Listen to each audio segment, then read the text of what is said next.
ചിലർ ബുള്ളറ്റ് എടുത്തിട്ടും തുറന്നിട്ട് ജീപ്പ് ഓടിച്ചിട്ടൊക്കെ വളരെ ഹൈ സ്പീഡിൽ പോകുന്നത് കണ്ടാൽ തോന്നും ഞാൻ മരിക്കൂല. എന്റെ തോന്നാൻ കാരണം നാട്ടിൽ ഈ അടുത്ത ഒരാൾ മരിച്ചപ്പോൾ അയാളുടെ വയസ്സ് 120. വേറൊരു ഉമ്മാമ മരിച്ചപ്പോൾ ആ പെണ്ണുങ്ങളുടെ വയസ്സ് 88. അപ്പൊ ഈ കുട്ടിക്ക് തോന്നുകയാണ് ഞാനും അത്രയും ജീവിക്കുമെന്ന്. മോനെ, ലോകത്തെ മുഴുവൻ പള്ളിക്കാട് എടുത്ത് പരിശോധിച്ചു നോക്കൂ. പള്ളിക്കാട്ടിൽ വലിയ പെർസെന്റേജ് ഉള്ളത് പ്രായം കൂടുതൽ എത്താതെ മരിച്ചവരായിരിക്കും എന്ന് സ്വൈദുൽ ഖാദിറി ഹാഫിദ് ഇബ്നുൽ ജൗസി രേഖപ്പെടുത്തുന്നത് കാണാം. ഏത് പള്ളിക്കാട്ടിൽ നിങ്ങൾ എടുത്ത് പരിശോധിച്ചാലും 1000 ഖബറുണ്ടെങ്കിൽ കൂടുതൽ ആൾക്കാരും മരിച്ചു പോയിട്ടുണ്ടാവുക കൂടുതൽ പ്രായമെത്തുന്നതിന് മുമ്പായിരിക്കും. മരിച്ചതിന് ശേഷം ഒരു സുബ്ഹാനല്ലാഹ് വരെ ചൊല്ലാൻ കഴിയും. ഇല്ല, കഴിയോ?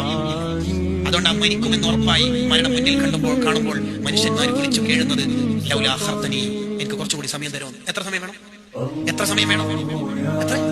1 മണിക്കൂർ, അര, കാൽ, 5 മിനിറ്റ്, 1 മിനിറ്റ്, അര മിനിറ്റ്, 1 സെക്കൻഡ്, അജലിൻ ഖരീബ്, 1 സെക്കൻഡ്. ഇല്ലേ, 1 സെക്കൻഡ് ഇനിയിപ്പോ എന്താ കിട്ടേണ്ടത്? ഇല്ല, 1 സെക്കൻഡ് കൊണ്ട് സുബ്ഹാനല്ലാഹ് എന്നുള്ള 2 അക്ഷരങ്ങൾ ചെല്ലാലോ, ഒരു 10 കൂലി കിട്ടിയാലോ. അതെന്താ എല്ലാ ദിവസവും ലാസ്റ്റ് സീറ്റിലൂടെ 12:36, 1:35 ആകുമ്പോ അത് ആലോചിക്കാതിരുന്നത്? ഇപ്പൊ ആലോചിച്ചിട്ട് എന്താ കാര്യം? ലാ യസ്തഗ്ഫിറൂന സഅതൻ വലാ യസ്തഖ്ദിമൂൻ. ബൈക്ക് ഓടിക്കുന്ന ബൈക്ക് യാത്രക്കാരന്റെ തലയിലേക്ക് റോഡിന്റെ സൈഡിൽ നിന്നുള്ള പ്ലാവിൽ നിന്നുള്ള പഴുത്ത ചക്ക വീഴുന്നു, മരിക്കും. കണക്കങ്ങനെ. അപ്പുറത്തുള്ള ആള് ശ്വാസം കിട്ടാതെ വലിക്കണം. അപ്പൊ ഇപ്പുറത്തെ നടുവേദന കൊണ്ട് ഹോസ്പിറ്റലിൽ പോയാൽ ഓക്സിജൻ ഫുള്ള് വിടുണ്ടല്ലോ, ഓക്സിജൻ ഉണ്ടായിരിക്കുന്ന കാര്യം. അള്ളാഹുവിന്റെ കണക്ക് വന്നാൽ